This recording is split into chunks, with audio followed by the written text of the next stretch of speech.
people. This is Rapidon, right here on Rapid Television, coming to you rather from the city of Abuja. And of course, it is a beautiful Wednesday morning. Lots of stories that we have outlined that we're going to be sharing with you. Some very heartbreaking stories as well that we are going to be keeping you updated on. But first off, my name is Victor Arke. And my name is Martha Alu. Good morning to you. And I would have said it's a very beautiful morning, but I have seen a lot of chilling videos that just tend to disrupt the flow of my day every single day. The fact that you get to wake up every morning and you see that there are people in different parts of Nigeria and these people are living in fear. Most of the videos I see are videos that we normally will see in movies, and it's even very scary to watch in movies, seeing that people literally fight for their lives, you know, trying to take cover so they're not killed, trying to just do whatever it is within their power to make sure that they are safe. And it's very unfortunate to see that these things are now gradually playing out. Now, I won't say gradually anymore, full blown, you know, in broad daylight, people are taking guns and are terrorizing people, and nobody is saying anything about it. Yesterday, I saw a video where certain worshippers from the CAC congregation were in church worshipping, and terrorists just stormed into the premises, took bags, took phones, killed 3, abducted a number of them, and injured numerous numbers of them. It is very unfortunate. And right at this minute, I would not say that I am not very scared of what I see or scared of how things are gradually playing out in this part of the country. This is why many times you see people would do whatever it is within their power to leave the country. Imagine a person selling all that they've worked for, property, whatever, and running away from the country just because they don't feel safe in their home country. It is unfortunate. Super unfortunate. And these things, I don't know how we're going to go about it, but it definitely needs to stop. Also, yesterday I saw a video where the eaglets, you know, were on a bus, and someone just gets up in the middle of everything and starts to say to them, you know, you are very shameless for you to be right in this on this bus, and you are trying to represent a country that is killing its people. Now, I know that that looks like an unfair thing to say to them because they are out on their job and what have you, but if you critically look at it, if the system is not I don't know how to say this that it doesn't sound out of code, but something needs to be done. Something drastic needs to be done. The people need to show their government that they're fed up with everything that is happening. And until the government, the body language of the government is that which looks like we are ready to solve the problem, nobody backs down. It's unfortunate, to be honest. It's super unfortunate. You know, like I said earlier, we're living in, you know, very, very sad times now in our country, Nigeria. And really, it is scary to be in Nigeria right now. You talked about the video from the CAC church. Recall as well that yesterday we took on the news that 25 female students were abducted from a school. And up until now, we've not seen or heard anything, you know, about that, apart from the president giving the marching order. Recall that you know, military personnel were also intercepted, and a brigadier general was killed. Do you know what it means to kill a brigadier? And we could see the video. I mean, we saw the video rather for the man begging for his life. And everyone is quiet. The terrorists are taking so much hold in our country, Nigeria. And it seems like the government is not doing so much, you know, to fight against this, you know, these terrorists in our country. What we've heard the president do or said is he's been giving the orders. You know, he has been giving security personnel the order, marching orders, do this, do that. But beyond the orders that you're making, that you're giving to the security personnel, what can be done really to protect our people in this nation? You know, recall this guy, I think Ezekiel, Prophet Ezekiel, who's been very much outspoken, you know, about the insecurity situation going on in our country, Nigeria. How many persons have actually given him a listening ear? No, I think that he's the one who has made this entire conversation full-blown or blown out as it is right now. Now, when I ask how many have given a listening ear, I'm talking from the coffers of the government. Well, you see, the problem is not that they're not being, like, the entire place is literally shaking. Because these people are up and about and doing one thing or another. And rather than trying to solve the problem that he's drawing the attention of the government to. They are trying so hard to throw it under the carpet and claim as though nothing is happening at all. I saw him on Piers Morgan's show. I don't know if we can have that video displayed on the screen. And he was talking about how a certain grave had about 500 people buried there, and he had conducted about 7 of those kinds of funerals. How does a person conduct? That's 500 multiplied by 7. Imagine that. Look at the number of people that are being killed. Let's take a look at that interview to see what he said over there.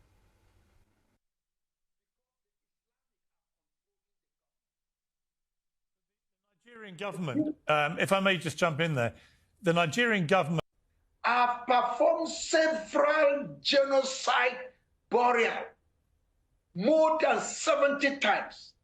Imagine some of the graves are 501 people killed in one night in Dogona, Hawa, village named Gemburu. The Nigerian government downplayed that one because the Islamic are controlling the government.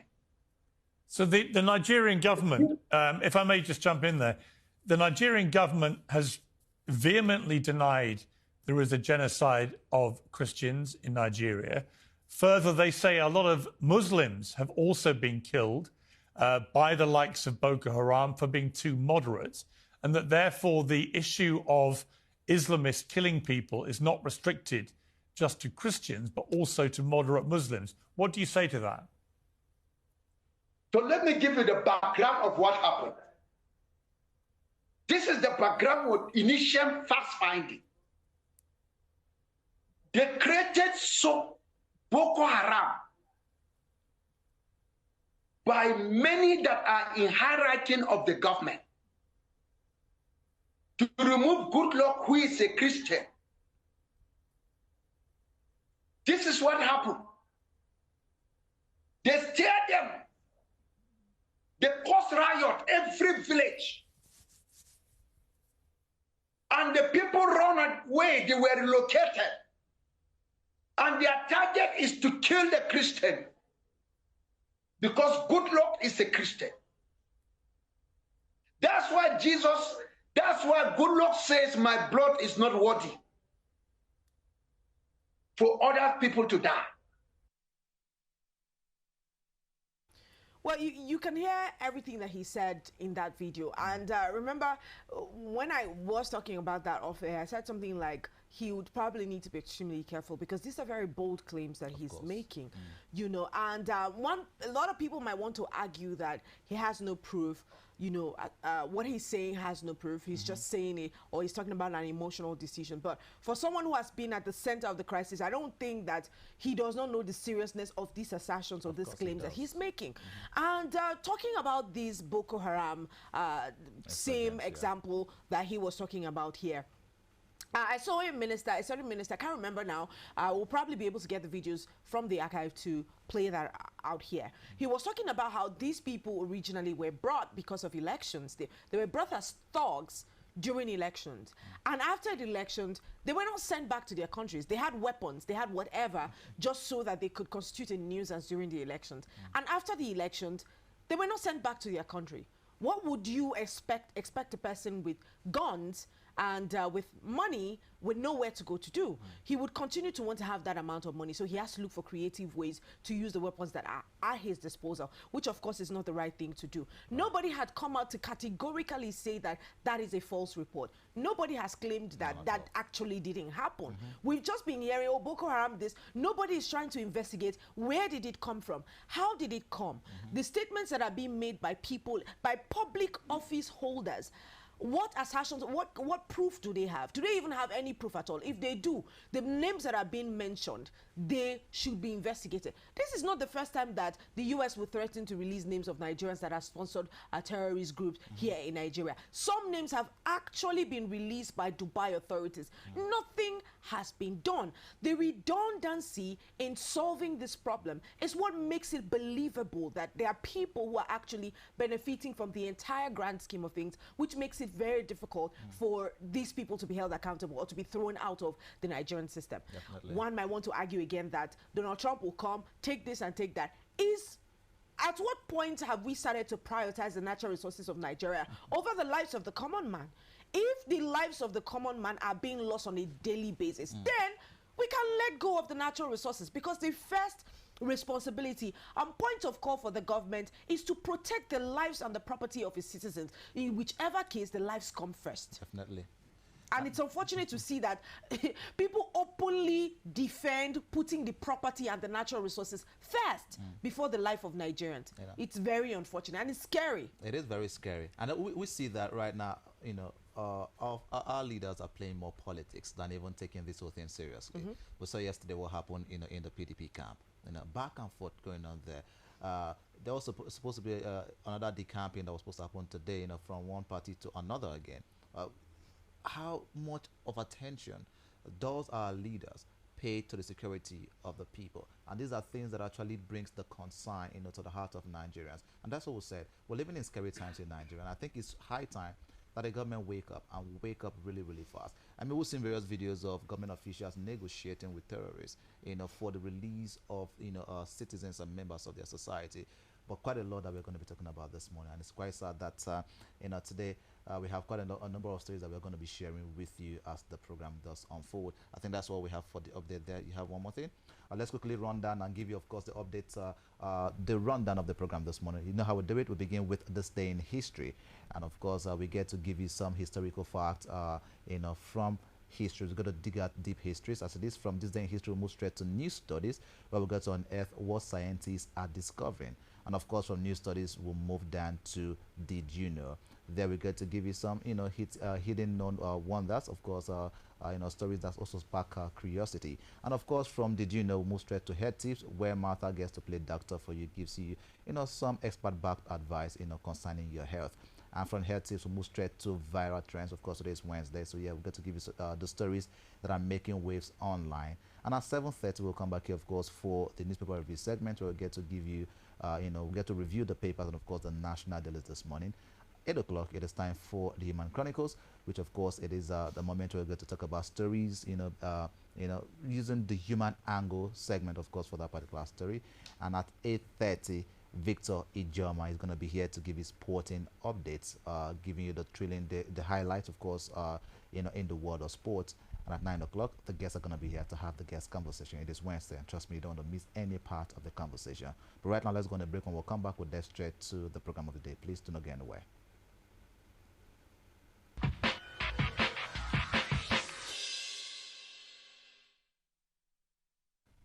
Welcome back. You're still watching Rapid Dawn right here on Rapid Television. Right now, it is time for the first order of the day, which, of course, is Today in History.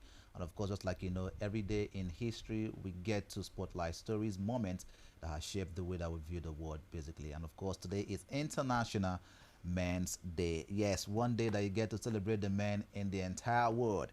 Today, November 19th, is the International Men's Day, and of course, so today the world pauses as well to recognize the global observance that encourages reflection, appreciation, and of course awareness, which is the International Men's Day, which is being celebrated annually every November 19th, and it is observed in around 80 countries worldwide. This day, of course, is dedicated to highlighting men's health, promoting positive male role models, and acknowledging the contributions men make to their families, communities, and society at large. So to every man out there today, we celebrate you, and we recognize the work that you do, carrying your families at heart, carry your families, and of course your contribution to the community at large. Happy Men's Day. All right, happy Men's Day to the incredible men out there that are changing narratives and shaping the world. I celebrate you guys, and I'm sure that the world celebrates you too. All right, let's look at what scientists are discovering, and people are having AI. I personally am very exhausted seeing AI anywhere at all. Like, I don't really want to talk about it anymore, because I think that the more we talk about it, the more people people who are not even aware yet get into the whole craze bandwagon of AI. But you can't take it away from the world right now. Yeah, it's so in people, almost everything. Exactly. People are having children with AI, with their AI partners now. How did they first of all get the partners? That's one question I always would love to ask. How did you guys fall in love and then you now have children? Which is very interesting. But a new study uncovered that there's an increasingly disturbing trend in intense emotional bond that is forming between both AI and humans as well. And it was published in Computers in Human Behavior, Artificial Humans. The research was able to examine about 29 users of the relationship-focused chatbot Replica and found that all participants ages 16 to 72 described being in a romantic relationship with their AI companion. And I think that one thing that people, you hear people say most times, don't judge me, this and that and that and that. And AI does not get to do that. It only judges you when you gives it a prompt to judge you. And it says, roast me or tell me, how did I do with this? Be honest with me. And then AI gives you the whole answer. That's the only time. But the fact that you have to prompt it to tell you what you want to hear, it means that you are gradually having a psychological problem. I'm not joking about it. It's psychological. You want to feel good about yourself, and you will go any lengths to feel good about yourself. And this is why you see these people starting to form this bond. And I'm all for creating safe environments where people are able to express themselves with you. That does not mean that you would not say the truth to them when you are supposed to say, but it just means that you create a safe space that nothing becomes too ambiguous to have a conversation about, you know, because we're humans. That's right. But that's what scientists have discovered. Are you in the number? I need to know. You know, get to find out anyways. No, I like you. Let's go to your ChatGPT. Let's see what's going on. I can give it to you. Let's go and check. But of course, you know, like I said, AI is something that has become part of the world.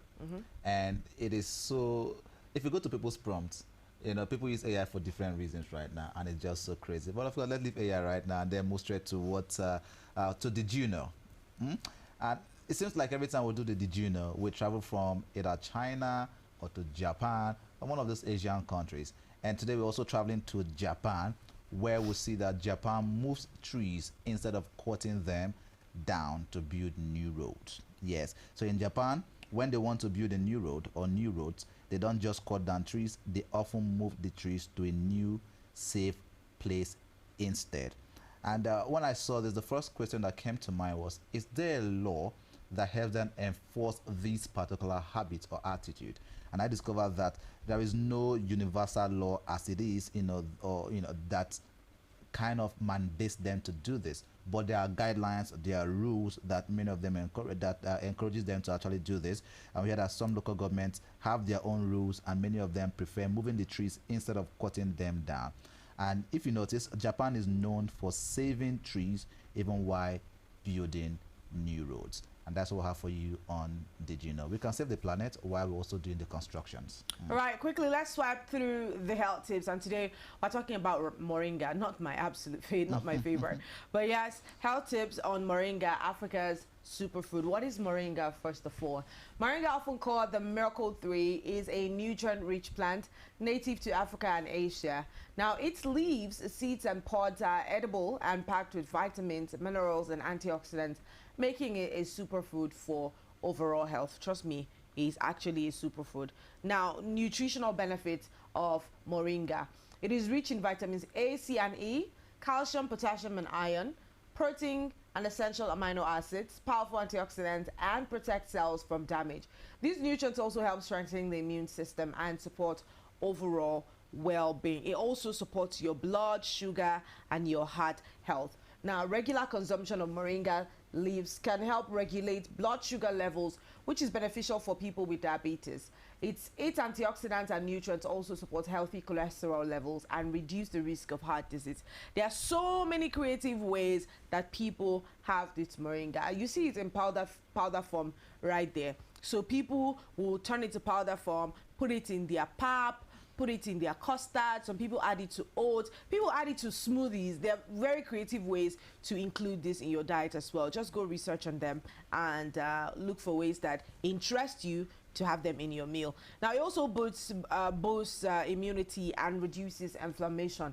It has an inflammatory property that helps the body fight infections. It also enhances immune function. It protects organs and may help revive or relieve joint pain and inflammation as well. And then finally, it promotes digestion and energy. It is high in fiber, supporting healthy digestion and preventing constipation. Its nutrients also boost energy levels and improve stamina and supports mental alertness. This also is something that you want to be a part of your diet this season, and it's very important. Your bowel movement is important because Christmas is just by the corner. You know, you're going to be eating a lot of stuff, so we're prepping you to get into the shopping season. So say thank you. Thank you.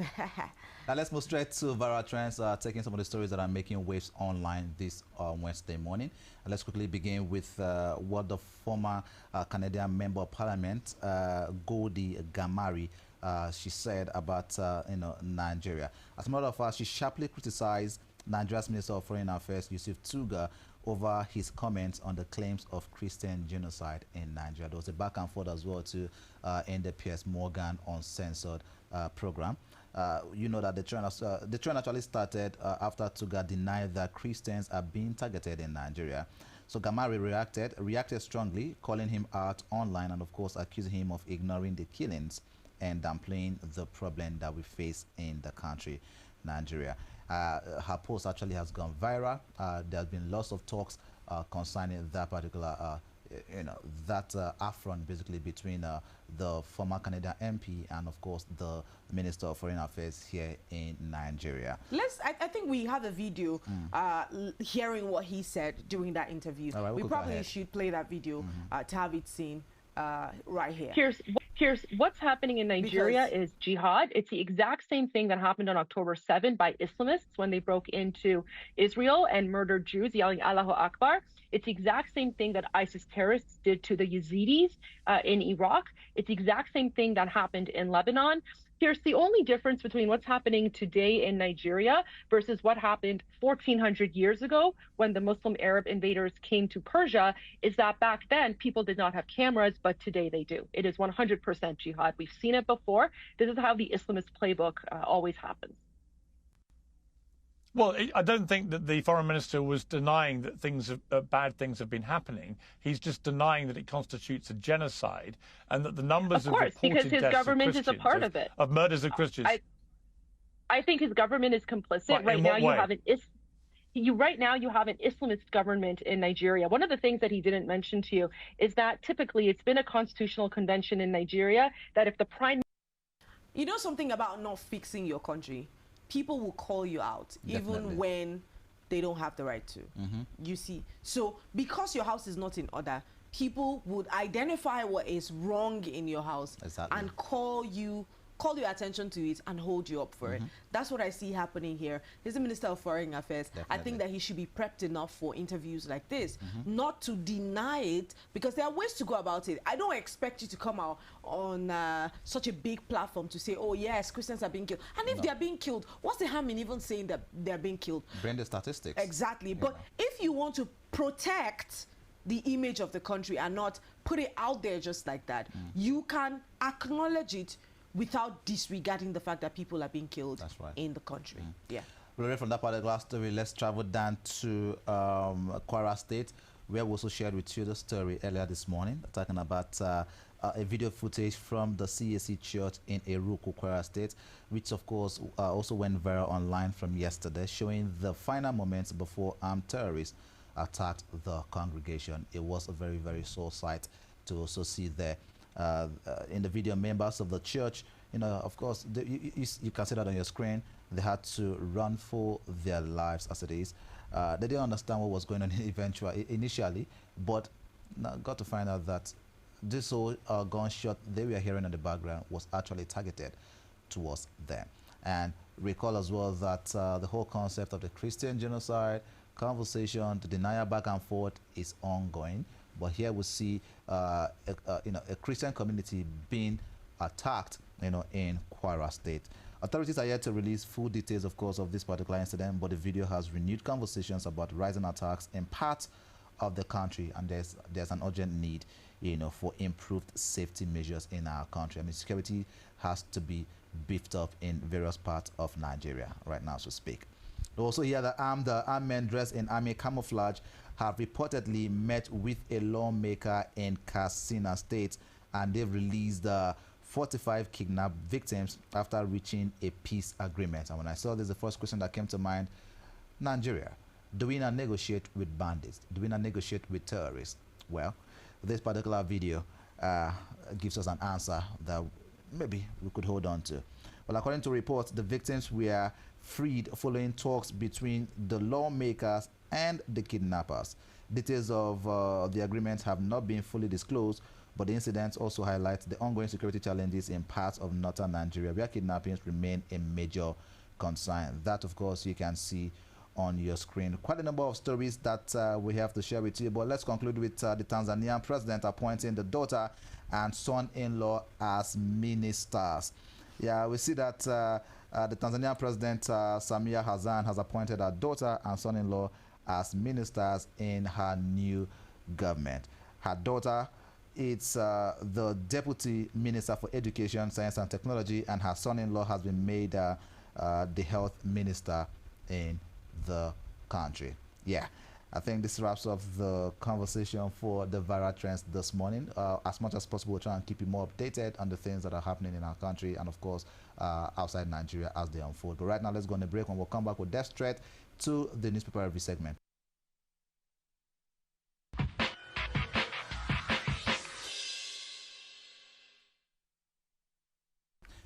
Glad to have you back on Rapid On this morning. Right now, it's time for the newspaper review segment. Let's begin with the Nigerian Tribune and, of course, the headlines there.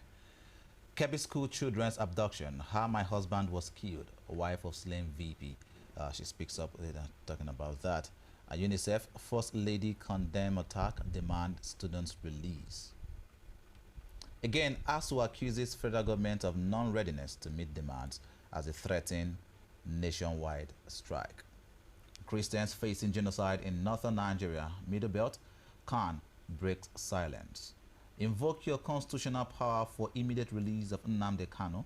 44 reps write Tinubu. And PDP's day of tear gas chaos. Makinde, Bala Mohammed, Wike, Ayamu, others clash over Wadata Plaza. And the day is about to break for new PDP and for our democracy. Makinde making that statement. Enough is enough. PDP does not belong to one person. Bala making that statement. And of course, new party leadership thanks Nigerians for supporting democracy. And Wike-backed faction expels Turaki Mohammed. Makinde, Bode George, others as the dissolve Oyo, Ekiti, Bauchi, Lagos, Escos. Back and forth within the PDP. Well, away from that particular story, technology has ended era of voter impersonation. Technology has ended era of voter impersonation, according to INEC chairman. Eurobond issuance boosts Nigeria's foreign reserves to $46.7 billion. CBN making that statement. If you look at the health column, owning cat could double one's risk of there's a particular sickness that they mentioned there, well, according to a study. But of course, these are the headlines you can find on the Nigerian Tribune. All right, let's take a look at the Daily Independent newspaper. And the headline, of course, will still be about PDP, maintaining the headlines for a couple of days now. Turaki takes office after chaos and onslaught of tear gas at the headquarters. Let's take a look at that video. I think we have it somewhere. Let's take a look at the experience or the event that took place in the PDP headquarters. And I'm very disturbed at the number of police officers that these people have access to. Let's look at that. What is at stake is not just genocide against Nigerian Christians. You should come and save democracy in Nigeria. Democracy is under threat. I'm calling on all other developed nations, all advanced democracies, come and save Nigeria. Come and save democracy. Because I cannot understand how a serving minister of the Federal Republic of Nigeria will be leading talks, armed talks, and then with the active connivance or support of the police to come and create mayhem here. I have said it, we are willing to lay down our lives to protect our office, to protect our democracy, to protect our mandate. So Nigerians, you are watching what is happening. International community, you are seeing the... This is giving, I want to kick you out of office, but I don't know how to do it. I have to use your weak points against you. That's what it's looking like right now. I know that they have had their crisis or had their... How are you talking about that almost immediately after you guys almost took out each other's teeth? Or tooth right at the PDP secretariat? You know, they came out saying, we need to do this. That. Where were your voices at the time when this thing began? I'm not going to sit here and join maybe people who claim that, oh, these people are trying to talk about it now. Better late than never. But where were you when it started? This whole, we are very concerned about Nigerians. You are concerned up to the extent that you fight to serve Nigerians. You love Nigerians that much. So much so that you are fighting to get a leadership position so that you can help Nigerians. I don't buy that story. I don't buy it. And I don't buy that all of a sudden everyone wants to lend their voices in activism, talking about how this shouldn't be done. Where were you in 2015 when this started? Right. Because it started in 2015, and at 2015, PDP was in power. Where were the PDP key stakeholders and players or whatever? Where were they at the time when this started? Because these people have been rumored many times to have been brought from Nigeria and different parts of neighboring countries of Nigeria, brought to oversee the election in the way that they would love it to be anyways. So where were you at the time? All of a sudden, everyone wants to claim that they're very interested in the outcome of Nigeria, very interested in what happens. Say the truth to yourselves. You know, you could have done something when it started. So don't try to play Messiah now when it has gotten out of hand and you're trying to kick a person out of office and you think that that's the right thing to do, to put that forward just to discredit whatever the person is doing while they're in office. That's not a very honorable way to take. But anyways, over 600 policemen thugs lay siege to party headquarters. We also have that video, but that was what we were actually hoping to have played. Tear gas, Governor Bala Makinde, PDP members, journalists. Why we invited police by embattled Senator Anyanwu. Also, there's serious threat to democracy in Nigeria. Turaki says, urges President Tinubu to call Minister Wike to order. ADC also condemns attack on PDP HQ, says democracy under siege. And over 600 policemen, thugs, lay siege to party headquarters. You know, I was talking about how they all have access to way too many security operatives. Right. These ones have now become like puppets where they say go here, they go. Go there, they go. Leave them alone. Attach them to the number that they need, 2, 3, and send the rest to do the job that is most paramount to them, protecting the lives of the ordinary citizens and the property of the ordinary citizens as well. Like I said, if we want to solve the problem, I believe that we know what to do and we know how to go about it. Right. First, reduce the number of security operatives that are attached to these people, to these VIPs, and repurpose them, train them again if you need to, and send them to the places that need their hands desperately. Also, 44 reps asked Tinubu to secure Nnamdi Kanu's release, and Senate urges immediate rescue of kidnapped Kebbi schoolgirls, wants emergency recruitment of 100,000 military personnel, only to reassign them to VIPs again. Okay. APC falls to PDP chairs and call for foreign intervention to save democracy. Also, outage at Cloudfire temporarily disrupts access to some popular websites. Also, UNICEF demands immediate release of abducted Kebbi schoolgirls. Tinubu to attend G20 summit in South Africa, AU-EU summit in Angola. And CAN reaffirms position on Christian genocide and urges the federal government for global action. The reps also consider lowering age requirement for governors, senators to 30. Well, that's a good thing. At least one thing makes a lot of sense in the headlines.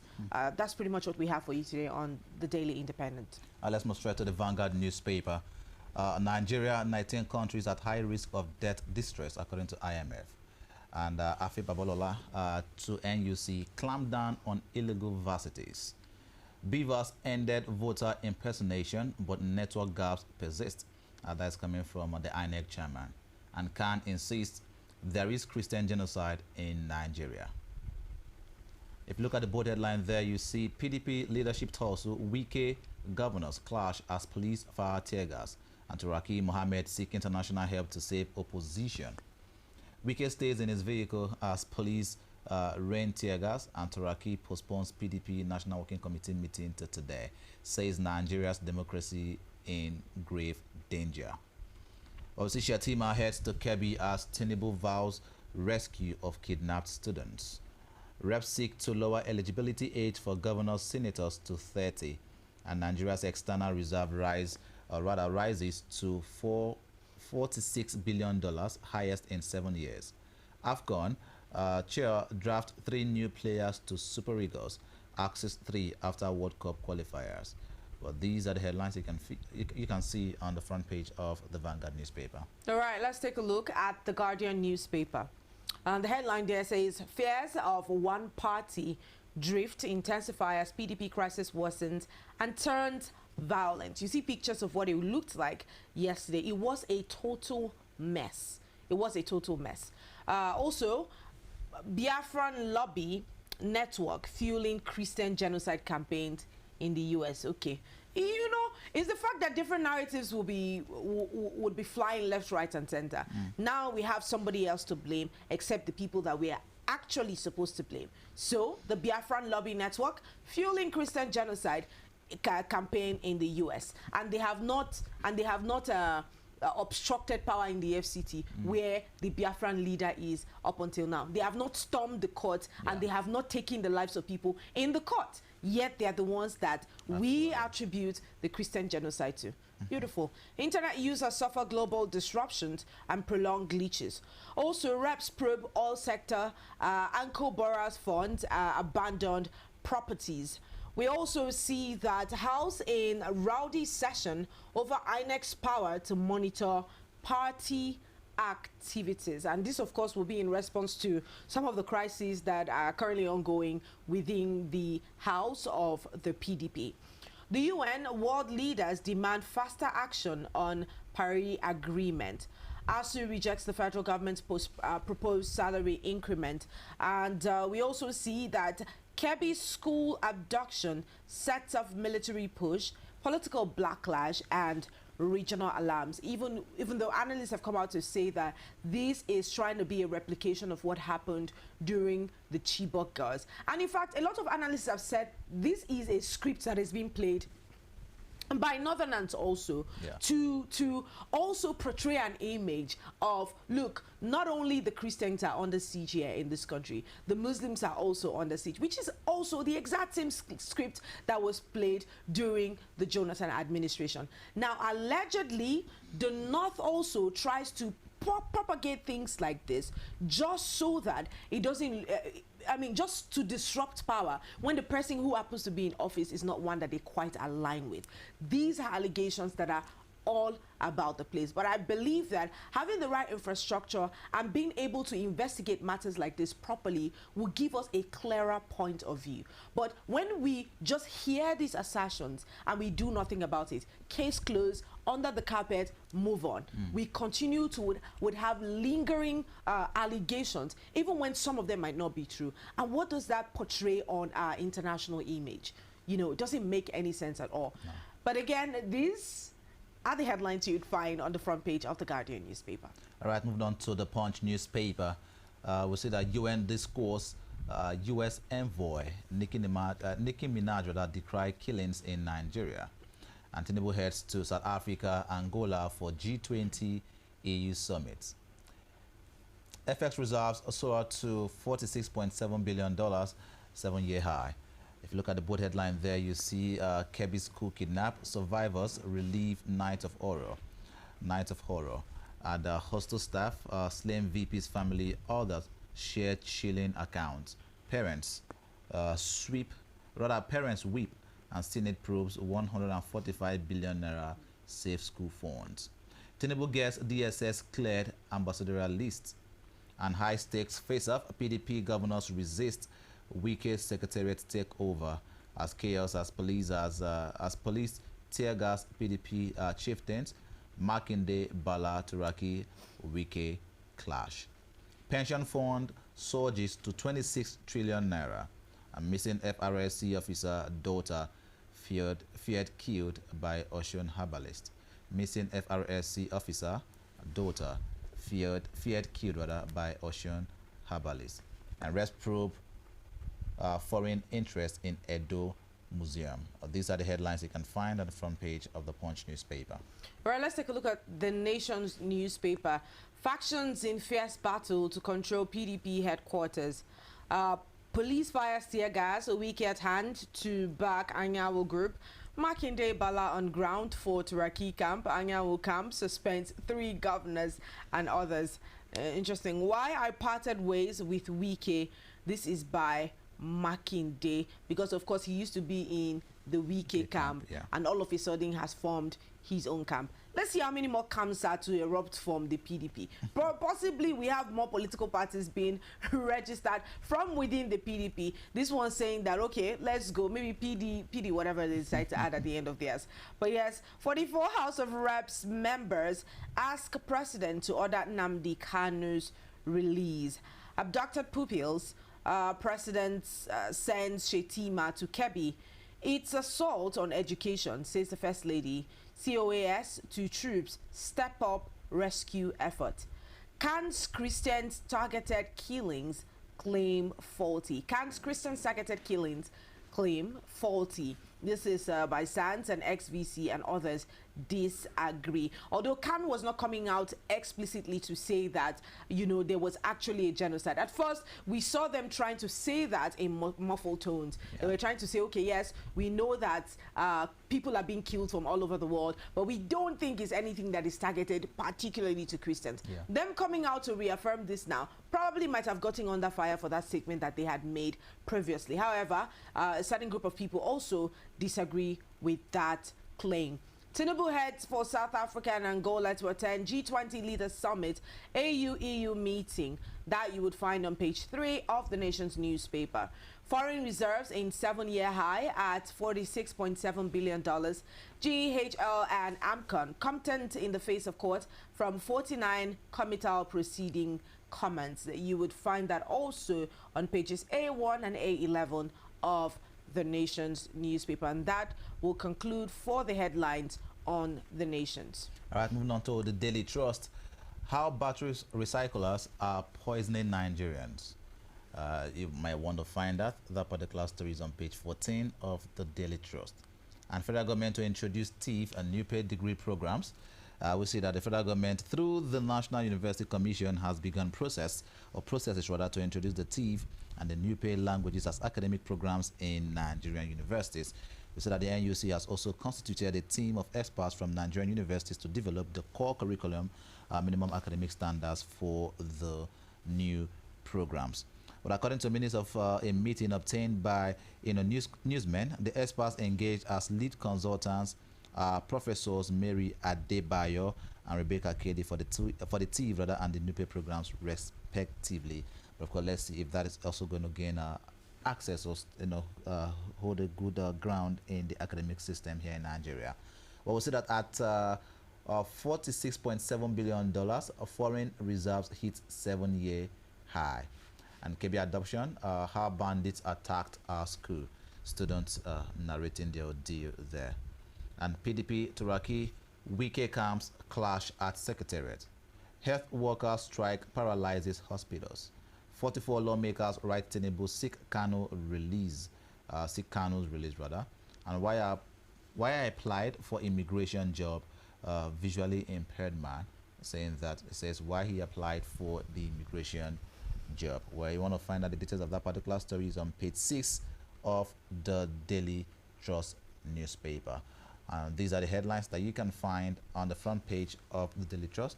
As well, this concludes the newspaper review segment this morning. Right now, we'll go for a break. When we come back, it will be time for the Human Chronicles. Do stay with us.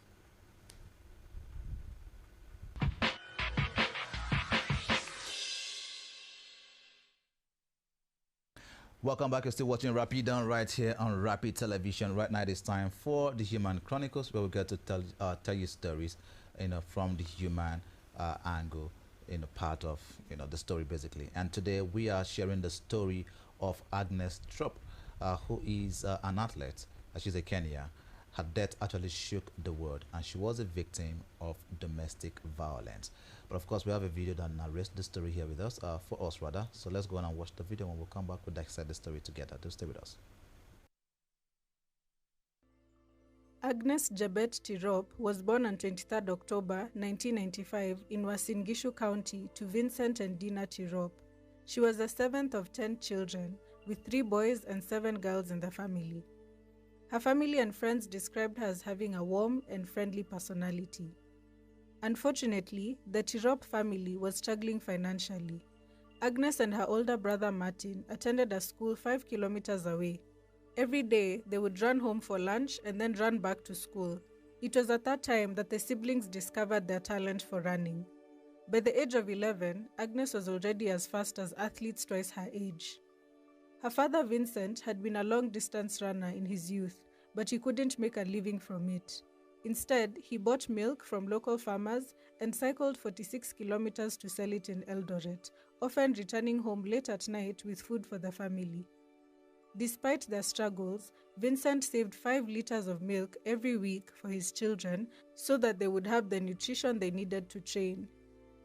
Several of her siblings showed potential in athletics, but Agnes stood out. She began training in primary school, running barefoot on the roads of her village. When Agnes was in high school, her family's financial situation got worse, and she and her brother Martin decided that they would pursue running professionally to help uplift their family from poverty.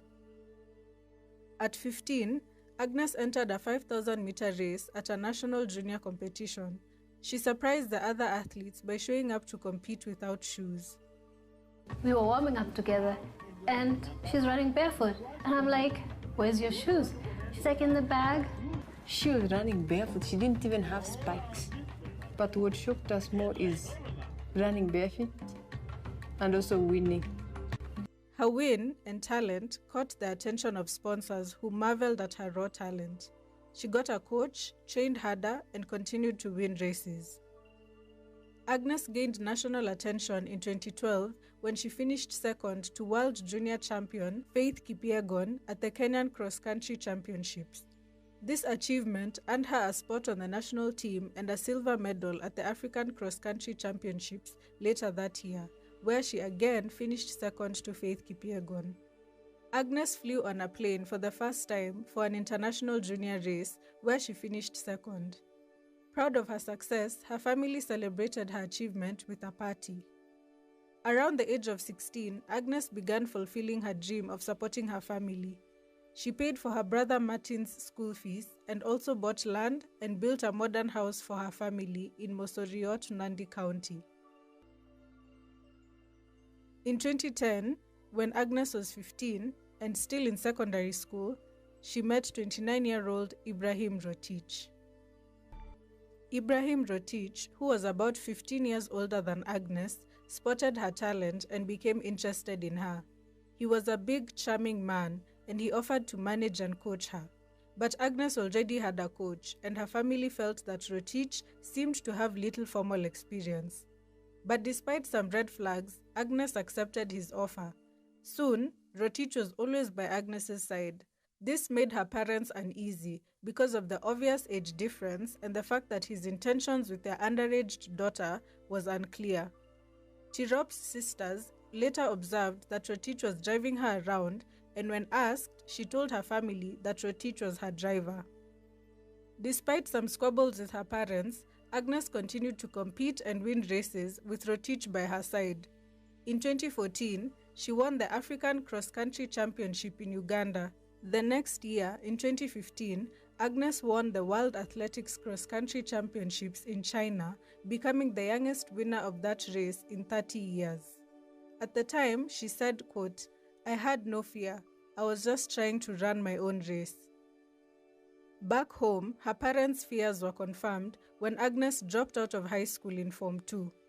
Her parents were worried, suspecting that Rotich was to blame, as Agnes loved studying. Agnes's first coach, Nahashon Kibon, warned her about becoming romantically involved with Rotich, but this upset Agnes, and he eventually stopped coaching her. One evening in 2016, Agnes didn't return home. prompting her father Vincent to report her missing at the Kesses police station. He also mentioned that she had left school without their consent. However, since Agnes was 18, the police informed him that she was legally an adult and free to make her own decisions. Vincent started searching for his missing daughter and later learned that she was in Iten town, Elgeyo Marakwet, where she had secretly married Rotich. He spoke to Agnes on the phone, trying to persuade her to return home and continue her education, but she refused. She told him she was no longer interested in school and wanted to focus on athletics. Agnes and Rotich eventually traveled to her family home in Mosoriot to speak to her parents. She told them that Rotich was her coach and he denied being married to their daughter since he had not formally introduced himself or sought their blessings to stay with their daughter as is customary in their culture. However, court documents later revealed that the two were actually married. Agnes Tirop and Ibrahim Rotich lived together in Iten, where she joined a training camp. Ibrahim discouraged her from contacting her parents. Her sister Eve mentioned that Agnes would occasionally visit the family home but never stayed overnight. Her brother Martin also said that she had stopped financially supporting the family. Ibrahim also began isolating Agnes from her friends, who felt like he was controlling and manipulative. Martha, a runner who lived next door to the couple in Iten, was disturbed by Ibrahim's controlling behavior. She told reporters that the couple shared a phone. She also added that Agnes had confided in her that she did not have any privacy and couldn't freely talk with her family because Ibrahim made them share a phone. She said, quote, "We were neighbors, but he did not permit her to mingle with the other ladies. He had to accompany her to training. It's like she was living in prison." Another neighbor later told reporters, quote, "Agnes never lived a happy life. She lived as a slave. I never saw anybody visiting their house. They never had any friends. After training, there was a padlock on the door. They would go to the market, come back, and lock themselves in their house. Nobody would come there. It was like hell." Agnes's family and friends began to worry that she was falling into a pattern that was disturbingly common among female runners in Iten. According to GBV advocacy groups, some husbands of female athletes expect them to bring their competition money home, and the minute the women want certain levels of independence, the men abuse them. Around 2018, Agnes reconnected with her family. She asked her brother Martin to work as her pacemaker. Martin said that Ibrahim was always around and he couldn't separate them. Martin later revealed that Ibrahim would often keep the couple's shared phone with him and that it was connected to CCTV cameras installed in the house to specifically spy on Agnes. Despite the turmoil in her personal life, Agnes continued to dominate on the track, participating in competitions all over the world and securing sponsorships from huge companies such as Adidas. In 2020, Agnes represented Kenya at the Tokyo Olympics and came fourth in the 5,000-meter race. Before her trip to Tokyo, Agnes had decided to leave Ibrahim. She asked her brother Martin and sister Eve to meet her on the road between Eldoret and Iten. Martin noticed that something was different. Agnes was driving herself and Ibrahim was not with her. Agnes told her siblings that she wanted to leave her husband because she had found receipts showing he had spent large amounts of her money at bars while she was away. Tired of his behavior, she wanted to move back in with her family. Martin also noticed a bruise on her face, and Agnes revealed that Ibrahim had assaulted her. Ibrahim had become convinced that Agnes was having an affair with her childhood friend, who was now an Olympian. The friend had denied the affair and said that Ibrahim had grown paranoid and was harassing him. While the siblings talked, Ibrahim arrived angrily with 2 police officers claiming Agnes had stolen their car. The family went to the police station where the officers recognized Agnes and they let her go. However, a female officer warned Agnes to be very careful as Ibrahim seemed dangerous. Agnes went on to stay with her parents as she continued her training. One day, Ibrahim sent her a message threatening to burn their house in Iten if she didn't go back to him. The stress from the relationship started negatively affecting Agnes's training. With the help of her brother and manager, Agnes went to stay in a training camp in Iten where she felt safe and comfortable and her performance improved. On 12 September 2021, Agnes Tirop and a group of Kenyan runners traveled to Germany to participate in the Road to Records competition organized by Adidas. Agnes's friends said that they had started to see a difference in her. She was wearing acrylic nails and red lipstick and had plaited her hair. To them, she seemed to be gathering the confidence to finally leave her husband. Agnes competed in the 10,000-meter race and finished in an astonishing 30 minutes and 1 second. She had broken the world record.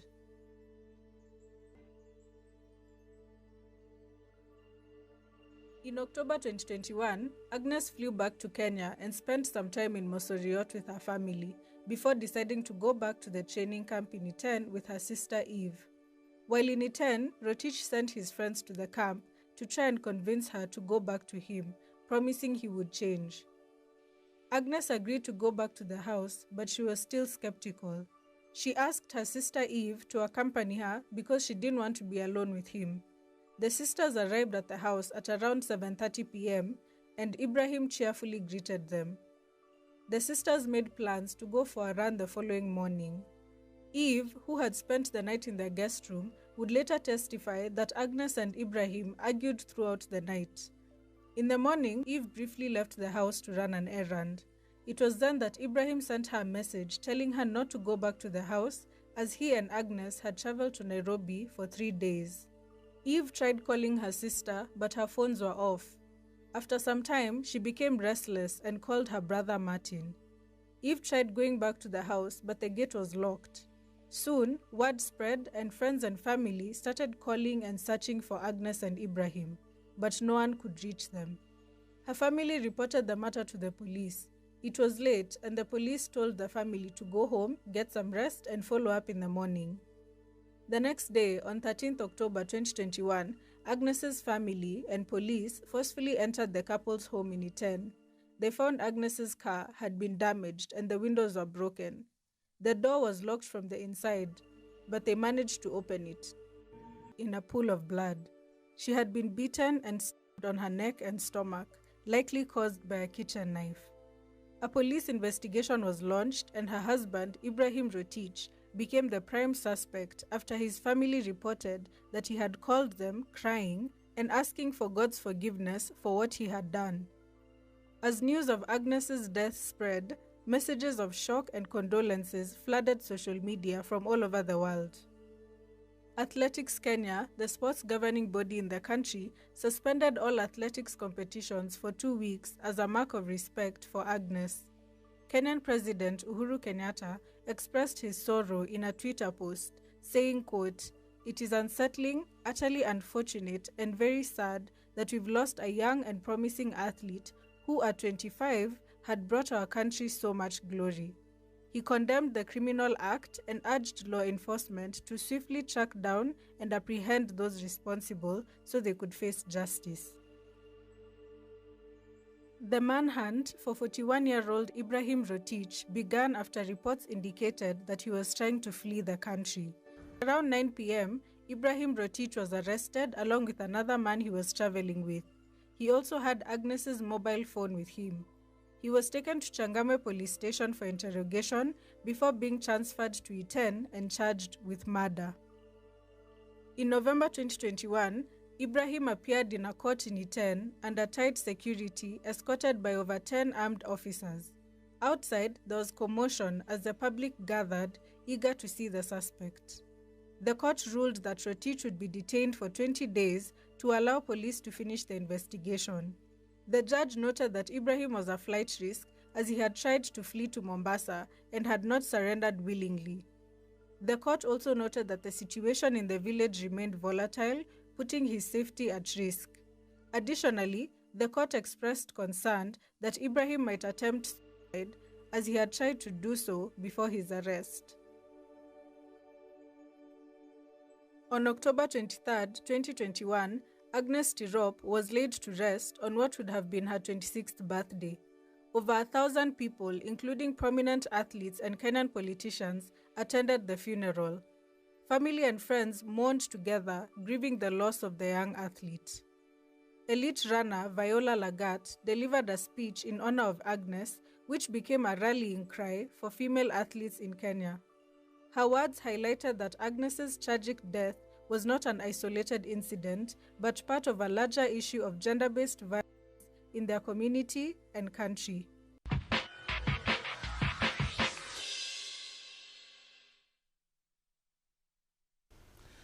Such as our story, a promising young girl, someone who's already gained international recognition. And it's quite sad that we saw that her death was based, was due to a gender-based violence, domestic violence as well. It's quite sad. I really hope that people can do better in this part of the world. But that's my thought there, of course, regarding the situation. All right, I think that's pretty much it. The video very much explains what the situation is. And it's sad to see that we're reliving things like this right here, right now, even in 2025. We probably will need to have a conversation about grooming, and that's because we have accessed situations many times that have led to mentioning the word grooming, how people are being, before they are being assaulted, before they're being abused, there's a level of grooming. I love you more than everybody else. Leave your family. We don't need to have separate phones. Let's share phones. You see these patterns and you see these traces. You should be able to identify it. And I think a lot of sensitization also needs to go out to a lot of young girls so that they know when they are being groomed to be assaulted. Right. And I'm talking about sexual assault, gender-based violence, or physical assault. Whichever way the assault comes, there's always a grooming process. And this is not just limited to the women alone. Even women that assault men, there's this whole grooming process where they put you at a point where you solely depend on them for relevance or for some sort of validation, and then when they strike, it becomes super easy because you have let your guard down. This is the story of also a very prominent athlete, one who rose to fame at a very early age, but was unfortunately cut off at the age of 26. Still had a promising future. She had a lot that she was going to be able to contribute to the athletics for Kenya. This is a lesson for a lot of young people. This is a lesson for individuals as well. Anyone that tries to alienate you from what you originally know or what you originally do, this person has a questionable character. And I hope that we're able to identify red flags or red signs as fast as possible so that we don't fall victims of these things as often as we see them appear on the news. But yes, this is a story of one more person falling to gender-based violence. And I see civil societies, are up and about and trying their best to ensure that they combat these particular menace that has bedeviled our society. But that's pretty much my thoughts for the Human Chronicles for today. And I think this brings us to the end of this segment of the show. It's been an amazing time hanging out with you. And it's important also for us to reiterate that these stories are being brought to you just so you know. Statistics is very important. Data is very important. Information is very important. You see the pattern of behaviors of how this has happened. So when you see it next time, not just for yourself, but for somebody else, because you hear that her neighbors were also aware that she was being abused. So if you see something, literally say something as well. But yes, thank you again. We'll be exiting the studio now for Victor Ijoma to take center stage. And when we're back at 9 o'clock, we're having the conversation centered around the girls. And my girliest girl will be in the studio with me. So please keep it locked in with us and do not go anywhere.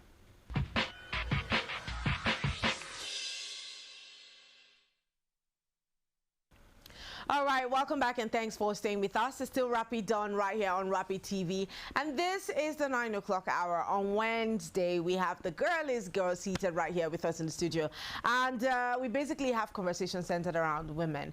Now, it's so sad that today happens to be International Day, Men's Day, or however it's being called. But they are going to be on this table today. And what happens on the table? We say that we shatter it, we destroy it, we leave the table, but you've got to be with us through the end of the conversation to see what it's going to be like. Now, as always, we try to spotlight some of the stories that have happened across the social space, and we have seen yet another one. Another case of, is this even possible? This morning I talked about how some of the things that never used to be a thing in this part of the world, we would see it in movies. When Isakaba, you guys watch Isakaba now, they will come to a church, they will scatter event. Now it's happening in real life like this. people go to worship centers and they're being chased away or being kidnapped and being killed. This is no longer a joke. It's not a meme anymore. It's happening. It's the same thing with relationships. So don't think that while we're suffering insecurity-wise or politically, relationship is out. The whole system is literally just messed up. But this is not me ranting. This is me trying to let you know that we have yet another story to spotlight this week, as always. And to have that conversation with me today is right at my left, Nanwarandong Yilmazaka. Okay. And right at my right, you see that rhymes? Right at my right, right? I've got Apiko. Hi, girl. Hi, Martha. Good morning. Good morning, everybody. Okay, so before you say anything, I wanted to ask something. You see this table? At the end of the day, it might just go down. Yeah. Yes, but we want to start in peace. So we would want to, celebrate our amazing men. Yeah. Let's start on a good note, right? So I want to, we want to celebrate. Speak for yourself. I should speak for myself. For yourself.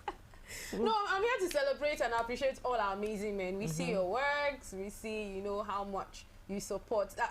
Some, so the ones that are not amazing would trash it out here. But for those that, I like that part. But for those who, have been amazing, have supported the women in their life, and have made the environment and all safe for everyone. We appreciate you, we see you, and we love you. So yes, that is laying the foundation for what we're about to do today. Okay, since you have done that, let's just wish the amazing men on our team a happy International Men's Day. Even though the one in front of me will be rolling his eyes right now, but happy International Men's Day to you guys. You guys do a lot of work putting us here on screen and making sure that we look our best. So yeah, kudos to you and thank you very much. Now to the business of the day. We cannot not. You see, we agree to disagree in this world. Yes. If we all agree, the world will not be sweet. It won't go well. If we all disagree, it won't go well. But we need to agree sometimes, disagree sometimes. And today, we have agreed for the first tiny minutes of this show. Now let's go and see what disagreement we're going to have today. A story we're spotlighting. Can we have that on the screen, please? And this story is about family. Family dynamics is very, very funny because sometimes things that you'll be able to call out automatically and say, look, I'm not okay with this. When it comes to family, you'd have to be very diplomatic about it. Yeah. You cannot just speak it like that because now people are involved, emotions are high, and you need to be very considerate of another person's emotions before you make certain decisions. But today, let's see if the man was considerate or not. Let's have the story displayed on the screen. Now, it says, my 6-month pregnant wife and 5-year-old daughter. I am broken. This is all my fault. I failed to protect my family and I will regret my past mistakes forever. I have to tell the world the truth and make a public apology to my wife, to my daughter, to my in-laws, and to my... let's have that swiped so that we can read that quickly. I gave temptation. So he said, to my wife, to my daughter, to my in-laws, and to everyone else, I am so deeply sorry. I am not perfect. Made a terrible mistake. I gave in to temptation and was involved with another woman outside my marriage. She ended up pregnant and she got desperate. Without my knowledge, somehow she befriended my wife, visiting our home and bringing gifts. When I found out, I tried to stop her visits by asking my wife to avoid her, but my wife is too smart. I was afraid my wife would get suspicious if I pushed too hard. So I told the woman to stop coming. She told me she was getting used to her co-wife, and she threatened to tell my wife everything if I interfered. Out of fear, I let it go, completely unaware of her true plot. Let's go. Now, due to that situation, my wife and daughter are falling desperately ill after consuming something she gave them. Last week, I came back from home. No, I came back from work and met my wife and child in a critical condition. The woman responsible has been detained by the police, but my wife and little girl are still fighting for their lives in the hospital. I'm down and I can't hold this guilt anymore. I'm not myself. I'm not proud of what I did, but I'm not ashamed to apologize and ask for public help. Please don't focus on judging my past mistake. Nobody go tell us what we can do. Instead, I beg you, put my wives Philomena and my daughter Jennifer, who are currently fighting for their lives, in your prayers. They need all the help they can get to recover. Please help us. May God, may your wish be done. Wow. Okay, over to you, panel of accurate judges. Let's start with Abigail, because I said I must put her on the spot. Yes, let's hear please. you, Abigail. Okay, so I'm going to start with the part where it says she ended up pregnant. I want to assume that it takes two people to get pregnant. Mm-hmm. And she most definitely wasn't fishing for it. Mm-hmm. And she got desperate. Mm-hmm. Or maybe Linda Ikeji. Maybe she's Linda Ikeji. Linda Ikeji fell pregnant. So this one accidentally. And she got desperate. Mm-hmm. Unfortunately, the second time I'm on Rapid Dawn show, I'm talking about badly behaved men. And I'm stressed. Of course, we're going to judge you. The man says, don't judge me. We are going to judge you. I will start by, you know, I feel like God gave him so many chances to open up and tell the wife that I've been unfaithful, you know, and she's pregnant, and it's left for his wife to make a decision. Choosing to decide for the wife, because she could have made a decision to say, you know what, let's bring her in, let's accommodate her. I want to leave you there, even though the wife is also pregnant. We didn't give her the opportunity to make a decision. And then, you know, the consequence of your ridiculous action is affecting her and your child, and you are now begging us to pray for you. But we're going to pray for you. Not because of you anyways. Yeah, because she's very important. But I'm saying that, where do we cross the line? When men take responsibility for their actions. Because if you had opened up to your wife and said, I did this, I'm sure I would not have gone as far as he did now, where you're now begging us to pray for her. Okay, let's hear you. So I think one of the things people need to understand is this whole cheating thing and all. It's, at the end of the day, it doesn't just affect you, it affects everyone in your circle. This is just one example of so many others. And another man might just be seated and be like, well, in my own case, my side chick didn't get pregnant, my side chick didn't come to, in fact, she knows, some men will tell you she knows her place. My wife, there are some instances as well, the wife knows her place. The wife knows there's somebody, the side chick knows there's a wife, so they know their place. In as much as you feel like you're playing safe, but you still need to understand that you're putting everyone around you, especially people you love so much, at risk. This, like I said, is just one out of so many. We spoke about the case of the one who kept bringing in pepper soup for his family from his side chick. And I'm sorry, but there's some certain level of confidence that some of these people put into this cheating thing that just blows my mind. It's one thing to cheat. It's now another thing to go as far as bringing in. Now, let me not even deviate too much. Let me still come back to this guy. Okay, you fell into temptation in his words, because that's what he called it. He fell into temptation, wherever. You fell into temptation, blah, blah, blah. She got pregnant and all, and then she found a way to be friends with your wife. And if you ask me, that was the best opportunity and best time to open up to his wife. Because at that, you've already opened up the door to the devil by falling in for that temptation. You've already done that. Now, the devil did not just stand by the door or stay in the parlor. The devil has walked into your bedroom. Shouldn't you have thought that, okay, oh, this devil is getting too close. Let me just confess. At all, maybe my wife, I will go to her family, you know, please help me beg and all. You saw this lady get close. How would you have trusted your side chick to think that she's coming in to be friends with your wife for just friends' sake? Yeah. Or maybe because she just likes your wife. You know, he said she had been friends for a while, so he didn't know. Yeah, but from I don't know. He but didn't know. From the story, he said he did not know. The friendship started even when she was with the husband. That's where I'm seeing it. Obviously. So it is not a friendship that said before she met. She was already. No, it was after she got pregnant. That was when she started. When the side chick started to be friends. The relationship with the husband was already on. Yes. That's what I'm saying. How would you think that the side chick would start up a friendship with your wife and there's no other ulterior motive? So the guy was not smart at all. Like, that was a good time to just confess. I mean, you don't mess up, you don't mess up.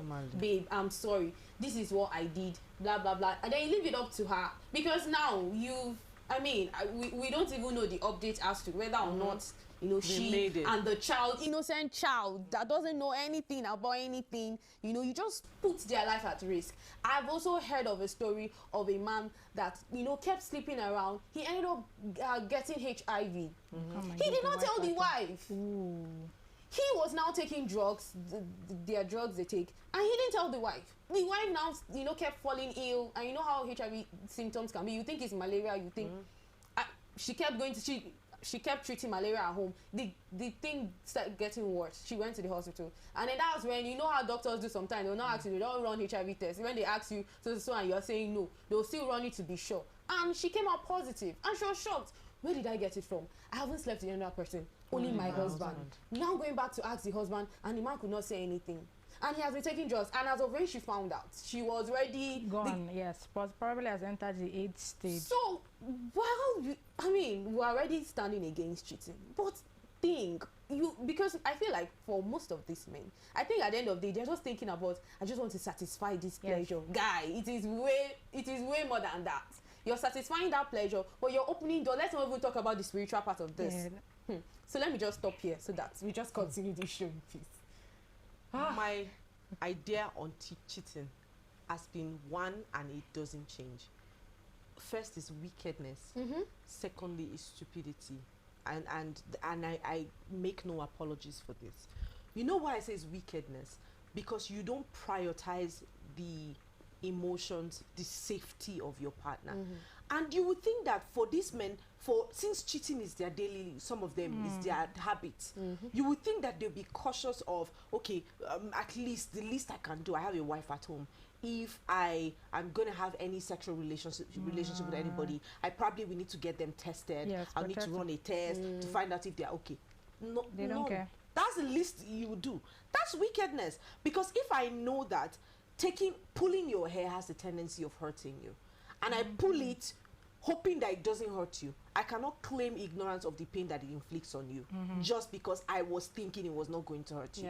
So there's no excuse for cheating at all. Never. It is intentionally hurting your partner. Someone will want to come and say, may I never even cross paths with the people who think that, you know, cheating is normal. Someone will come and say, you know what, even if you leave me today, the next person is going to cheat, the next person is, I will keep moving. Yes. I would rather keep taking moving my chances. Because it's very unfortunate.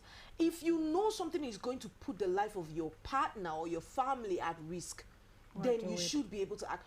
This man, and you see, it's the audacity of men to think that women are stupid.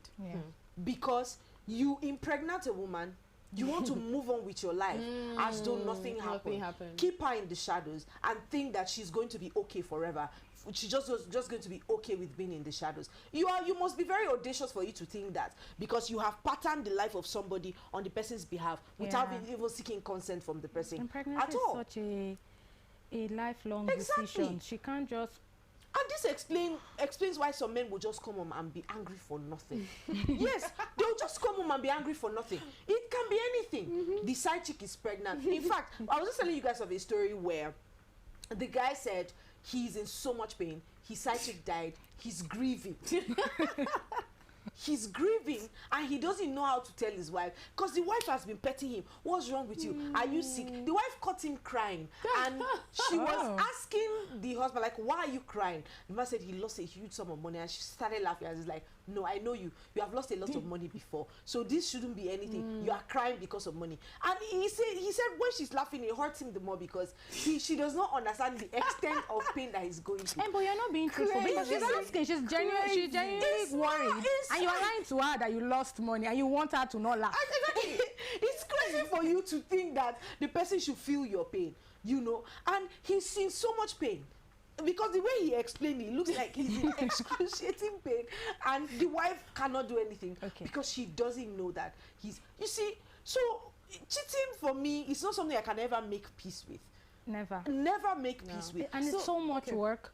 Because I always say, by the time you sit down and you think of all the actions and the plans that you have to do to ensure that you're not. Why do it? Like, why take the risk? I don't really always tell people that it's because you don't like the person you're with, and it's okay to not like the person. Leave them alone. And somebody don't put them in a place where they have to you categorically, I like them. That's why I said it's a very selfish. Like this one that is crying for his side chick. He doesn't like his wife. He said his wife and then he like that. Which is what I wanted to even bring up. I mean, I've heard people say that men have the ability to love more than one person. Nonsense. I'm sure you've heard more than a woman. Everybody has the ability to love more than one person. More than a woman that has very emotional. Exactly, and we have I've seen instances of the man will tell you, I love my wife so much. I love this other girl so much. And then, for example, I'm very sure probably this man, maybe if it was his wife he lost, he would have still also been in pain. Which pain? Let me tell you. The point is, I've seen men say, you know, they have the ability to love. How? Everybody has the ability to love more than one person. Exactly. Everybody has the tendency to cheat. It's because I always say that women are even more likely to cheat. So do you know the discipline that we have when we say that we will not cheat on you? Because I always look at them and say, do you know how many men? Do you know that how many men are exactly it is for people to run after us, and then you will not be there saying that it's normal for us. The women came after for a woman to cheat.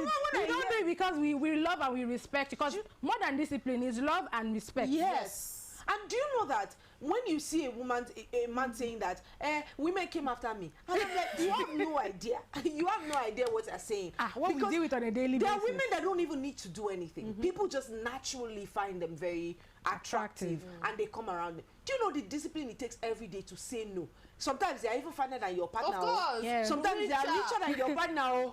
Sometimes they have sense more than that your partner. But because you have chosen to be with this person, you decide that, okay, I want to spend the rest of my life with this person. So regardless of how annoying the person is, I've chosen this person and I cannot turn back on that. So when I'm hearing, women have the tendency, women that when you just give them small green light, and do you know that it's even easier to cheat in marriage than it is to cheat outside of marriage? Because now you have something to compare to.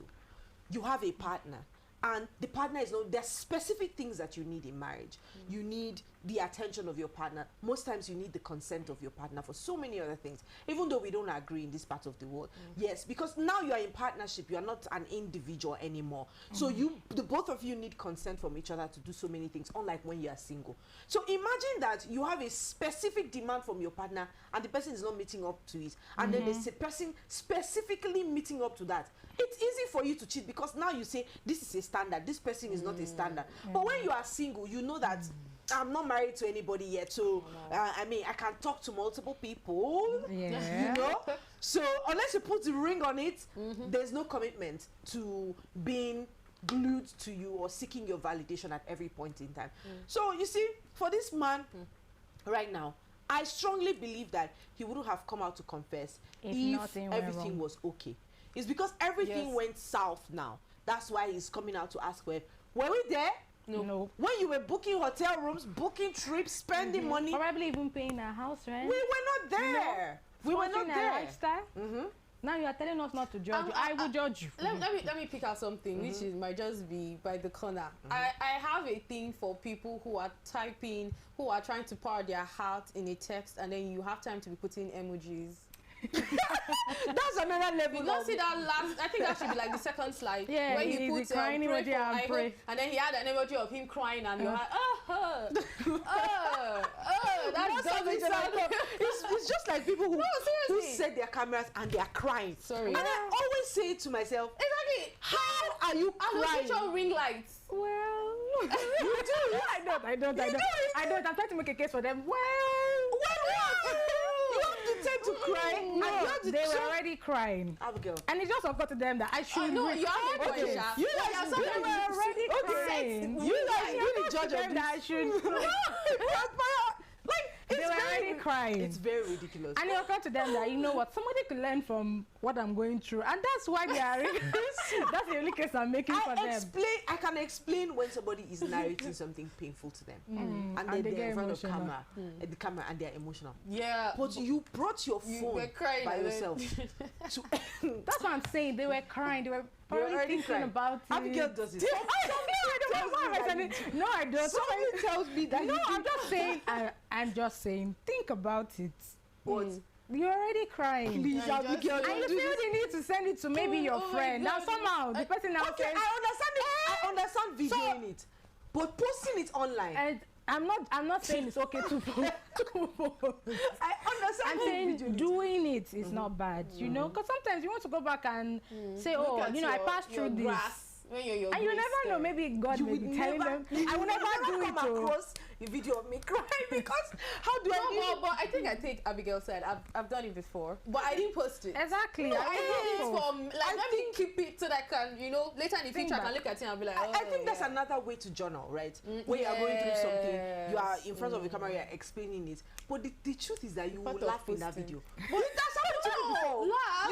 You will laugh. You will laugh. Like I was You really know See, let me tell you, part of your coping mechanism. I promise you, I was in so much pain, and I was speaking to my sister, and she's like, just document it now so that you can go back to find out what happened. So when I put on the camera and then I saw my face, I just started laughing. Well, I explained what was wrong, and then I started laughing like, no, this is so crazy. There's no reason for me to do that. Then imagine passing through the points where you do the video and then you go and post the video of you cry.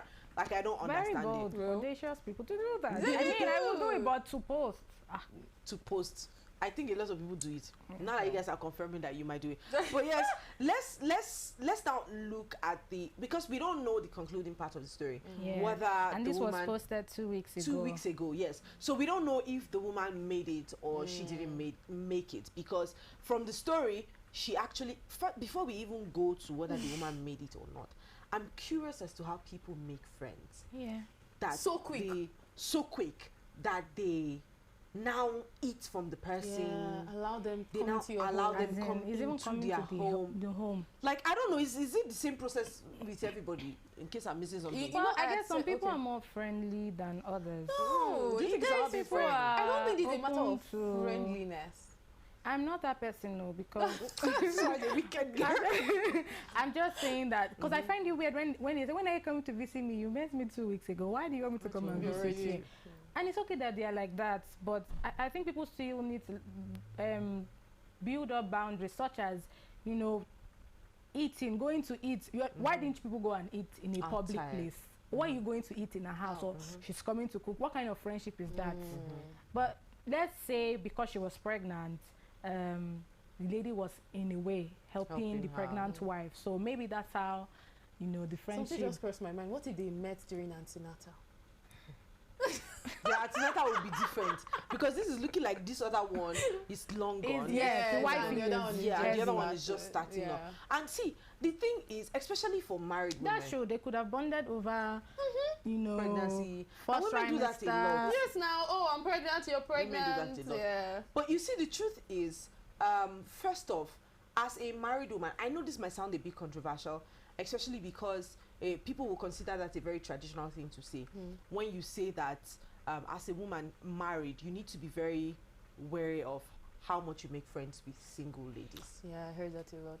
Wait, don't crucify me. Hold on. I know you have something against your married friends. I don't. So the point I'm coming from is, it's just like someone transits from one point of their life to another. No matter how much you try to explain to this person where you are right now, they would not truly understand it. So imagine my single friend that we stay out late, 10, 11, we're out, maybe not partying, most likely eating or trying new stuff outside, you know, and then I'm now telling that friend that, I'm sorry, I have to be at home by 8. And the friend never truly understands. So I think that you need to be like careful about friendships, especially when you are now in a marriage, because you owe someone an explanation. No matter how you want to look at it, no matter how woke we are in society today, you definitely will owe someone an explanation. Maybe I'm a traditional person, but you owe someone an explanation, where you're coming from, what you did with your day, what you did with your money, because now you guys are no longer independent bodies. You're now together trying to build something together. So they might never really understand. So I'm worried for the lady as to how she allowed such a person get into her home within such a short time. I would think that she would have told her husband that, oh, I wanted to, because you know women are no, very he later eager. found out. But right now, we don't know if he found out from the wife or from the search. Well, okay. So again, he probably met her in the house. So again, you know, it's a post, so we might not know this space, right? So we don't know if probably it was a space of a couple of months when they became friends, and then she was open to allow her into her home, or it was just a couple of days or couple of weeks. We don't know. How long have I But known again, no, I'm curious. How long have I known? Wait, how long have I known you? It's been months. Wait first. So I agree with you guys, right? And I feel like it's not even just married women thing. Everyone, again, maybe it's because of my personality, which I feel like I share with Abigail, but I feel like Abigail will be more strict with that. But I'm a bit particular about my space, which everyone should be. Everyone should be. We're not saying you should not be friendly. Be discerning about the people you bring. Yes. And have boundaries. Know how to see. It will be a lie if I tell you that all my friends are on the same level. Well, there are some that are up here. I think that's what we. I've been seeing a lot about it, but I don't know if Nigerians are learning. No, that I think you're supposed to have acquaintances. Yeah. Exactly. You have colleagues. Yes, there are people that so are you should know where which friend falls into, so you know what you're allowing into, you know. First off, and getting your too church members are not even your friend, but you can get friends from your church. Yes. Yeah. Your colleagues are not your friends, but you can make friends at your job. Yes. You see, so you need to be able to segment your relationships, because that way, if you don't do that, I know many African parents will tell you, choose your friends, don't let your friends choose you. And it's easier like that because you tend to align with people that share the same value with you. So you even click, you know that I know that my friends will not ask me to come to their house, or they will not ask to come to my house, because we are a certain kind of way. We know each other, and we bonded over something that is particular about our personalities. So if you are able to choose your friends, it becomes easy for you to make certain decisions, because imagine that you don't call your friend, you don't call one friend for 3 months, and the friend is so pissed. No, for 2 days, 1 week, and the friend is so pissed, like, you didn't call me for 1 week. And there's another friend you haven't called for 3 months, and you guys, the moment you hit the phone, you guys kick off so good. You see that this person... there's an understanding. Exactly. We do stuff, so exactly. it might not be. You understand that our schedules might be different. Life can life everybody at any time. But see, whenever you need me, I'm here for you. And whenever I need you, I'm definitely going to call out to you. So you see, these two friends are at very different levels. You most likely will be more relatable to this person. And you'll be more acquainted to spending more time with this person than spending with this person, because this one literally understands. But you work on eggshells with this one. So I think people don't partition their relationships properly, and that's why they tend to fall into categories. Some people are friends with everybody, and I'm scared for you and of you, because if everybody has access to you, it's such a big problem. Okay, so you said some people are friends. It's okay to be friendly. I'm not a friendly person, but I'm saying to those people, it's okay to be friendly. I just think you still need to put some form of resistance, like boundaries. Okay, people know me to be cheerful and happy. That doesn't make you my friend. And it will take a long time for them to understand that, but it is eventually they will have to. So I think one of the things I also want to highlight, especially for this conversation, is discernment. Because I feel like, I don't know if I'm the only one, but I could sit and just be observing your movements, and something in me just tells me there's something off about you. And once I'm feeling there's something off about you, trust me, all my senses goes there. I'm just over complimenting. Yes, over assisting. Something just, no matter how you try to be well put together, you know, just something, or maybe where you're pushing, because I'm also having a feeling that maybe this lady might have also pushed for, let me know your house now, let me, it's okay to say no. We keep pushing for something that you just feel like, say no, but why are you so the pushy about coming to my house? Really stressing about this. I want to believe, because there's a way that when women are pregnant, they act. So I want to blame it on pregnancy. Probably clouded a decision or made her not to overthink. Because that's the only way that lady would have been friends with her, because... Like... but let's leave that lady. I'm back to that man. Let me tell you, they are open to everyone. And I've seen it many times. Open to everyone. I'm very quick to advise you. Where do you know this person from? Why are you going to each other? Why are you going to? It's not a bad thing. There are people that you meet today, and it's almost like you have known them for a very long time. Do you understand? But I think that people can bond over so many things, and before you get to the point where you guys can now start exchanging home visits, is where you trust the person. Not just even about your personality, but because of your safety. You need to know someone to a certain extent. Yeah. If you, let's say I stay with my family, I cannot make certain friends, I cannot bring certain friends home because I'm protective of my siblings now. This person might, number one, be a bad influence to my siblings. Number two, the person might be a threat to the peace that exists in my family. Because, you know, you cannot deny that different people come with different energies into different rooms. You see, so not bringing them home does not necessarily mean that I don't like them. It's just because I need to protect what I have at home. I have something at stake. And for this woman, that's Our what daughter. Yes, that's what I would have taught her to do, because you have a child, you have a husband, you have a family that you're building. So there's definitely something at stake for you. You cannot just bring foreign bodies into your home just like that. Remember when we are talking about cases of women being assaulted, within the highest cases of assault happens within the home front. You see, and this happens by opening your doors even to family members. You open your door to cousins, your husbands, your in-laws, you open your door to just anybody. And you forget that because you share the same blood with these people do not mean that you share the same character or the same attributes with them. Life has exposed them to so many other different things. So you see, even bringing family members into your home is such a big deal, let alone a stranger. So that's the point I'm coming from. Careful because of what you have to protect at home. But anyways, we'll get to the point of deciding what the woman will do if at all she becomes conscious at any point. But we need to go out on a very short break. And when we get back, we'll definitely get to that matter.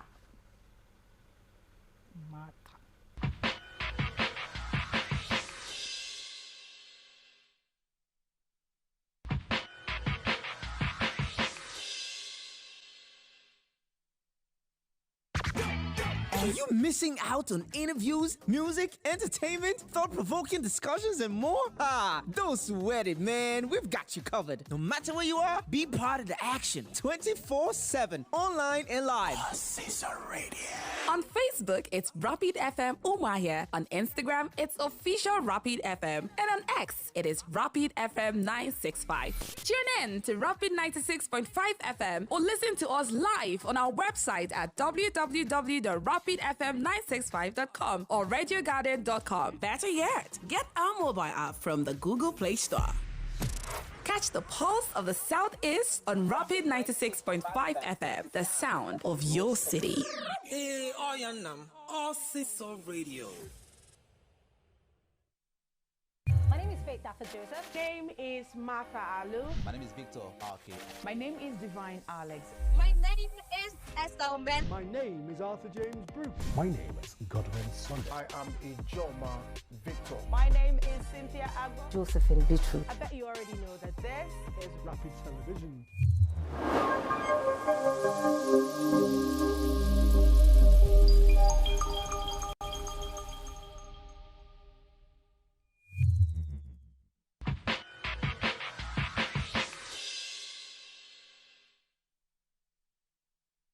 All right, welcome back and thanks for staying with us. It's still Rapid Done right here on Rapid TV. And my name is Martha Alu, not changing anytime soon. We have been having this conversation about a cheating man. Yes, a cheating man. A cheating husband. A cheating husband, do you know? I'm sure at the MCR you guys will be burning now. But yeah, we're talking about the cheating man. We need to call out irresponsibility at every point in time. And if a woman cheats, trust me, I will drag her too. Because cheating is taking a part of your partner and sharing it with somebody else. And that's so sacred. I don't know how we don't realize this. Just stay single if you want to keep testing everything. Girl, guy, you know, different tribes, different cultures, religion, you know, some people shapes, height. But once you get married, know that it's a lifetime commitment. It's such a commitment that you need to honor. And it's not the easiest thing to do, to be honest with you. And that's why we have been talking about creating healthy boundaries. Oh, my weakness is dark-skinned girls. I'm not going to stay in any place, you know, alone with dark-skinned girls. I'm not going to have anything so personal to do. Not that I'm not going to talk to dark-skinned girls, though. I'm not going to have anything so personal to do with dark-skinned girls, because I know I have the tendency to want to... Starving your triggers. Exactly. So, and I take it so seriously when I mean it when I say everybody can cheat. There's no saint in that one. No. There's no pastor, imam. Everybody has the tendency to cheat. It's just like you love dodo so much, and someone comes and puts dodo in front of you and says, you pass, you see the dodo, you pass, you see the dodo. If you pass the 5th time, you must eat that dodo. That's how I mean, that's the simplest way I can explain it, because you're feeding your how do they call this, you're feeding your obsessions, you're feeding yourself with your distractions, and nobody has ever made progress by doing that. And you said something of air, you said these relationships are mostly short-lived, because these people, there's something that made that man marry that woman, you know, and sometimes it's not something that is just fleeting, that can just be. Men will not make the decision of spending the rest of their lives with someone for something so frivolous, even though these days we see it, you know, they do. But I'm sure they prioritize themselves more than they prioritize women. More than women prioritize themselves. Because a man will tell you, if this woman is not curvy, I will not marry her. And he will not marry a woman that is not curvy. Because that's what he wants. But a woman will say, I don't marry a man who is short. And then after a while, like, but it's kind though. If you look at it very, it's not like he's very short, or you know, all those kinds of things. Women will always shift their grounds, but men are known to be firm about what they want. So let's talk about the woman after now. If you, I don't wish it on any of you, but if you happen to be in the shoes of this woman, you come out to find out all that happened, would you likely be in that marriage after? Okay. So you remember that we said while we were discussing before the show started that I'm not basing it out myself. I'm saying if you know we get update and we see that she comes out to say she loves her husband, she's gonna stay with her husband, Madam will find you. And boy, flog you. We will flog you. If it were to be my sister, let's first of all wait for her to. If she gets up, like she comes back and everything is okay, she has had a baby, she's going to leave the man. Abigail would definitely leave that man. Because the only reason the world knows about it is because it went south.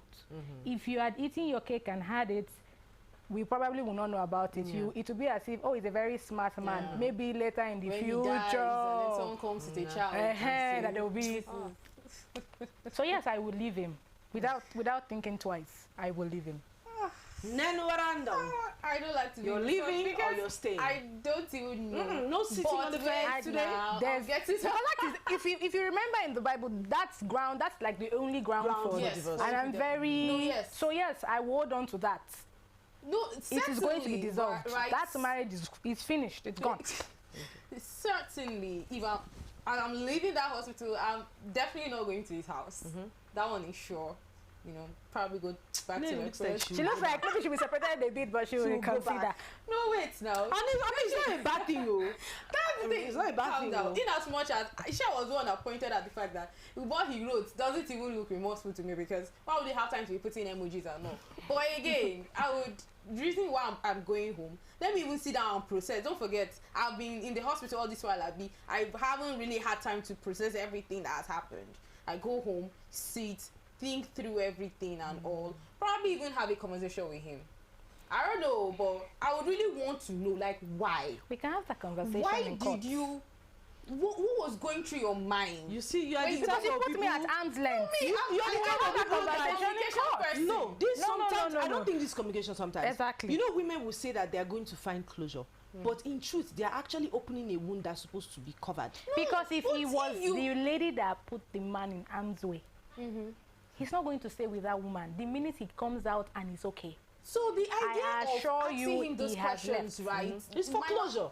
Not really. You and I, I'm sure, if all of us, to take off a bit, right? But whether you like it or not, questions will be going through your mind. Yes, I will ask him those questions, but my decision is not going to change. If those questions can be answered, come and answer the questions. So at the end of the day, I'll be the one that will decide. And it's from that conversation. But you already know the answer. But you already know the answer. How do I know the answer? You don't love me now. See, let me tell you, it's just like you catch a thief in your house. Then you did not just cheat on me, because cheating sometimes can be, you know, we can make it. You put me at he will do it again. Do you know that? He will do it again. Yes. And I'm not going to give you Let me hear from his mouth. No, not I'll hear from his mouth in court. That's what closure does. Yes. Do you know that I've realized that more women get hurt in a bid to find closure that they are better off walking away the way they start. The way. I still don't think this is for closure. This is for clarity. Hold on. Let me. What are you trying to clarify? Marital relationship for how many years? You owe me an explanation as to why you put myself and my child at risk. Let me ask you a question. And I might not necessarily be asking for you to come back into my life. Let me answer like the man. Okay, I'm sorry. It was a because mistake. They will never give you any conclusion. Please, hold on. Go back with your mistake. It was a mistake. I'm sorry. We all make mistakes. You will go back with it.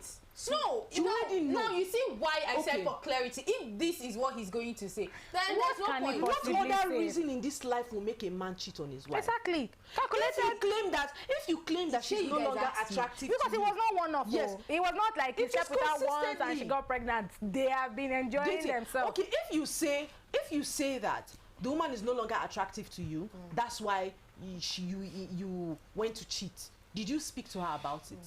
If you say she was pregnant and the stomach was obstructing whatever, did you have a conversation with her?